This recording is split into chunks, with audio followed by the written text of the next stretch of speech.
안녕하세요. 통통 아저씨입니다. 오늘은 1부에 이어서 과일 가게 운영을 어떻게 해야 효율적으로 잘 운영할 수 있는지 말씀드려 보겠습니다. 제가 장사를 하면서 가장 많이 듣는 이야기가 뭐냐면 분명히 파는데 남는 게 없다. 이런 분들 진짜 많으실 거예요. 그럼 왜 남지 않는지에 대해서 한번 계산해 보신 적 있으세요? 요즘에 과일 가게들이 막 중간중간에 많이 생겼다가 정말 많이 없어져요. 당연히 물건이 안 팔려서 그래서 매장이 운영이 안 돼서 가게를 폐업하는 경우도 있겠지만은 분명히 매장 장사는 잘 되는 것 같아요.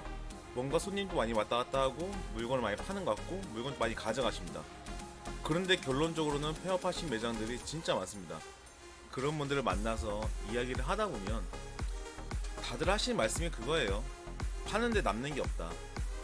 도대체 어떻게 돈을 버는지 모르겠다. 그래서 만나서 이야기를 하다 보면 딱 세 가지로 나뉩니다. 첫째, 마진을 적게 본다. 그리고 둘째, 재고 관리가 절대 되지 않는다. 셋째, 매출에 비해서 직원이 많다. 자, 첫 번째, 마진을 적게 보는 이유. 처음에는 기본적으로 30%에 대한 마진을 보고 장사를 시작했지만 장사가 안 되다 보니 계속 가격이 비싸서 안 팔리는 것 같으니 가격을 계속 낮추는 겁니다. 그러다 보면 실질적으로 내가 가져온 금액에 대해서 내 노동비는 전혀 없고 손님들한테만 좋은 현상이 발생이 됩니다. 그렇다고 해서 가격을 저렴하게 판다고 손님이 더 늘어나느냐? 조금은 좀 효과는 있겠죠. 뭐 10명이 왔는데 12명, 13명이 올 수도 있습니다. 하지만 뭐 과일이 더 항상 뭐 재고가 여유 있는 것도 아니고 하루 매입량은 비슷비슷한데 더 많이 팔고 마진을 적게 본다고 해서 내 수익이 더 늘어나진 않습니다. 저렴하게 팔기 시작하면서 예를 들어 만원짜리 딸기를 아까 말씀드렸다시피 12,000원에 판매를 했어요. 그럼 단순하게 생각했을 때 내가 딸기를 50개를 갖고 와서 50개를 다 팔았다. 그러면 순수익이 얼마죠? 10만원입니다. 그럼 거기서 우리가 하루에 가게 나가는 고정비를 뺐을 때 얼마가 남을까요?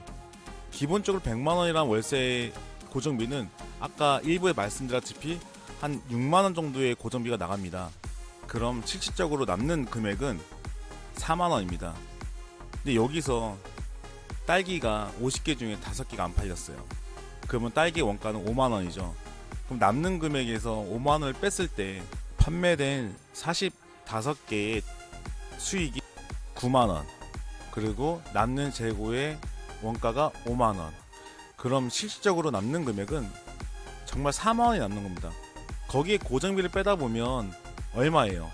아까 6만원을 빼다 보면 마이너스 2만원입니다. 이런 일이 반복되다 보면 당연히 수익이 생길 수가 없어요.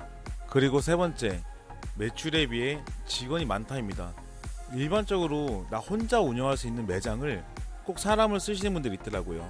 뭐 포스 직원이라든지 뭐 배달 직원, 본인의 수익도 못 가져가면서 꼭 사람을 쓰려고 하시는 분들 계신데 매출이 받쳐지지 않으면 직원을 쓰지 마시고 혼자서 운영하는 걸 추천드립니다. 혼자서 운영하면 당연히 힘들죠. 새벽에 시장을 갔다가 운영을 하고 배달도 하고 쉽지 않은 일인 거 알고 있지만 사람을 쓸수록 매장이 더 어려진다 생각하면 사람을 쓰지 않는 게 맞습니다. 그럼 이 세 가지에 충족하시는 분들이 해결하려면 어떤 방법이 있을까요? 그냥 간단하게 생각하면 마진을 더 보고 재고 관리를 잘하고 인력을 쓰지 않는 게 정답입니다. 그러면 첫째, 마진을 적게 보는 거를 마진을 많이 보는 게 중요하잖아요. 그 마진을 보는 방법에 대해서 설명해 드리겠습니다. 제가 다른 영상에도 항상 말씀드리는 게 있습니다. 과일은 원가가 없다입니다. 매일 새벽 아침에 경매장을 가다 보면 어떤 귤은 만원이지만은 어떤 귤은 3만원이에요. 그러면 나는 지금 현재 만원짜리 귤도 팔기 힘든데 저 3만원짜리 귤은 대체 어떻게 파는 걸까? 그렇게 생각해 보신 적 없으세요? 그래서 과일 가게를 오픈하기 전에 가장 중요한 거는 과일의 품질을 본인이 알아야 된다는 겁니다. 무작정 그냥 가서 과일이 오늘 뭐 사과가 얼마예요? 귤이 얼마예요? 딸기가 얼마예요? 그렇게 해서 물건을 사입하다 보니까 제가 마진이 없는 겁니다. 물건의 품질이 제가 분명히 오늘 만원에 사온 물건이지만은 진짜 뭐 엊그제 아니면 뭐 예전에 이 정도면 한 2만원 정도 하는 물건의 값어치가 된다 하면 그 과일의 원가는 2만원인 겁니다. 내가 사온 만 원의 원가는 없는 거예요. 그럼 뭐 이 과일이 원가가 2만 원이라고 생각했을 때 기본 단순 마진 계산법으로 2만 원에 30%, 그래 2만 6천 원에 판매를 한다고 생각해 보십시오. 그러면 마진이 몇 프로입니까?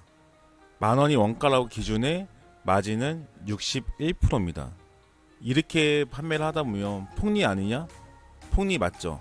하지만 그 과일은 내일 정말 2만 원이 나올 수도 있고 2만 원이 넘을 수도 있습니다. 그 과일의 품질을 볼 줄 알아야 내가 마진을 정할 수 있는 거고, 그렇게 해야 매장이 운영할 수 있습니다. 제가 예전에 과일 가게 하신 분들을 좀 컨설팅 했을 때 항상 하던 말이 있습니다. 아무리 비싼 과일도 다 팔리면 싼 과일이고, 아무리 싼 과일도 안 팔리면 비싼 과일입니다.